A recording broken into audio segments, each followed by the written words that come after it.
नमस्कार. Maharashtra nursing काउन्सिलचं 2027चे renewal जवळ येतंय आणि डोक्यात प्रश्नांचं काहूर माजलंय, बरोबर ना? हे सीएनई सीपीडी पॉइंट्स म्हणजे नक्की काय? ते 150 पॉइंट्स मिळवायचे कसे? एमएनसीचे नवीन नियम काय आहेत आणि कोणत्या चुका आपल्याला टाळायच्या आहेत? थांबा, काळजी करू नका. या सगळ्या प्रश्नांची एकदम सोपी उत्तरं आजच्या या भागात मिळणार आहेत. त्यामुळे शेवटपर्यंत नक्की बघा. हो ना, 150 पॉइंट्सचा नियम ऐकून अनेकांना टेन्शन येते की अरे बापरे, 2027च्या लायसन्स रिन्युअलसाठी हे पॉइंट्स कसे जमा होणार.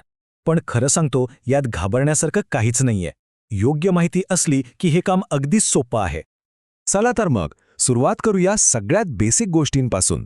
प्रत्येक नर्सला माहिती असायलाच हवेत असे काही मूलभूत नियम आणि तारखा काय आहेत ते आधी समजून घेऊ. हे बघा, एमएनसी रिन्युअलचं एक फिक्स सायकल आहे दर 5 वर्षांनी. जसं 2017 नंतर 2022मध्ये झालं, तसंच आता पुढचं रिन्युअल थेट 2027मध्येच होणार आहे. ही तारीख सगळ्यांसाठी सारखीच आहे. इथे एक गोष्ट खूप महत्त्वाची आहे, ती म्हणजे रजिस्ट्रेशन जरी 2025 किंवा 2026मध्ये झालं असेल ना, तरीसुद्धा 2027मध्ये रिन्युअल करणं हे बंधनकारक आहेच. हे सायकल सगळ्यांना लागू होतं.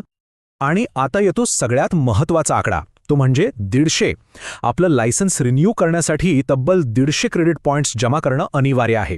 या आकड्याशिवाय आपली गाडी पुढे जाऊच शकत नाही. ओके, तर मग आता पुढचा प्रश्न, ज्याबद्दल आपण सतत ऐकतो, ते सीएनई सीपीडी पॉइंट्स हे आहेत तरी काय? चला, ही संकल्पना एकदम सोपी करून समजून घेऊया. सीएनई म्हणा किंवा सीपीडी, दोन्हीचा अर्थ एकच आहे, कंटिन्युइंग नर्सिंग एज्युकेशन. म्हणजे काय तर आपलं ज्ञान आणि कौशल्य सतत अपडेटेड राहावं, यासाठी आपण जे काही मान्यताप्राप्त सेमिनार, कॉन्फरन्स किंवा कोर्सेस करतो, त्याच्या बदल्यात आपल्याला हे क्रेडिट्स मिळतात. सोपं आहे. एक गोष्ट अगदी सरळ आणि स्पष्ट आहे, जर पॉइंट्स नसतील तर रिन्युअल होणार नाही. त्यामुळे शेवटच्या क्षणाची वाट न बघता आत्तापासूनच थोडे थोडे करून पॉइंट्स जमा करायला सुरुवात करणं हेच शहाणपणाचं आहे. चला आता येऊया सगळ्यात महत्त्वाच्या प्रश्नावर, की हे 150 पॉइंट्स मिळवायचे तरी कसे? त्यासाठी आपल्याकडे नक्की कोणते मार्ग आहेत? तर हे पॉइंट्स मिळवण्यासाठी आपल्याकडे मुख्यत्वे 3 मार्ग आहेत. एक म्हणजे ऑनलाईन पेड मॉड्यूल्स, दुसरा मार्ग म्हणजे ऑफलाईन सेमिनार्स आणि तिसरा आणि सगळ्यात भारी मार्ग म्हणजे काही मोफत ऑनलाईन कोर्सेस. आता या तिन्ही पर्यायांमध्ये फरक काय आहे? बघा, एमएनसीच्या साईटवर जे ऑनलाईन मॉड्यूल्स आहेत तिथे साधारण 200 रुपयांत एक पॉइंट मिळतो. दुसरीकडे ऑफलाईन सेमिनार्स थोडे महाग असू शकतात, पण त्यात एका दिवसात 10 पॉइंट्सपर्यंत मिळू शकतात. आणि तिसरा पर्याय तर सर्वोत्तमच आहे, मोफत कोर्सेस, जिथे खर्च शून्य आणि पॉइंट्स मात्र मिळतात. आणि याच मोफत पर्यायाबद्दल एक गोल्डन संधी आहे. एका ऑनलाईन कोर्समधून तब्बल 5 पॉइंट्स पूर्णपणे मोफत मिळवता येतात. ही संधी अजिबात दवडू नका. ह्या मोफत कोर्सचं नाव आहे हायपरटेन्शन इन प्रेग्नन्सी. हा कोर्स पूर्ण केल्यावर 5 पॉइंट्स मिळतील. पण सगळ्यात महत्त्वाची गोष्ट लक्षात ठेवा, हा कोर्स फक्त 2025 पर्यंतच उपलब्ध आहे. त्यामुळे उशीर न करता आजच हा कोर्स पूर्ण करायला हवा.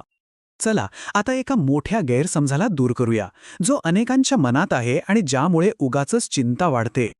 खूप जणांना असं वाटतं की रिन्युअलसाठी स्मार्ट कार्ड असणं आवश्यक आहे, पण सत्य हे आहे की ती सिस्टीम आता बंद झालेली आहे.